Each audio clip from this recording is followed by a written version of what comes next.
Buyo ngayon, magkwento tungkol sa ano to. Panaginip ni Charusa, nakakintiyahin. Nakakintiyahin na, ang asawa ni Buyo. Asawa. Yang, ang kanyang asawa. Tiyo, darka. Maganda to, maganda to. Mga kaibigan, mga lodi. Alam niyo si Mrs.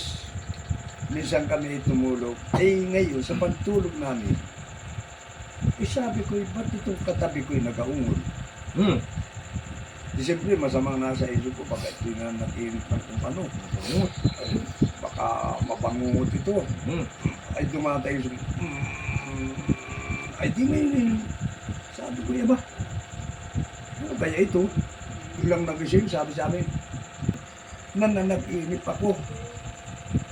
Nananag-inip ka, nag-aungol ka. Ang sama ng panag-inip ko ng Buyo. Ano panaginip? Ano ang panag-inip mo? Nadadala ako ng baha sa kailugan ay. Nadadala ka ng baha? Ay, anong ginawa mo? Nung nadadala ka ng baha, hila ko yung mga pugon doon sa tabi, yung mga nakalawit na mga talahi, mga pugon. Ay, dala pa rin ako ng buyog ng baha. Dala pa rin ako. Malakas ang baha. Ay, malakas ang baha. Bunot oh. Sabi ko, anong ginawa mo? Kinapa ko yung mga tabi. Wala na kumawa ko mga damo eh. Kapa ko yung tabi.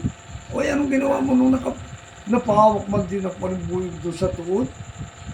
Ay, hindi ako nabitaw. Sabi ko, Diyos ko po, salamat po. Ligtas na ako. Ligtas ka, ligtas na. Ligtas na po ako. Ligtas na.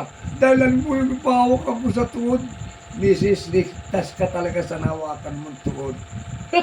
Dahil hindi tuod yan, kargada ko yung hawak mo yan. Kargada ko yan. Ano panaginip?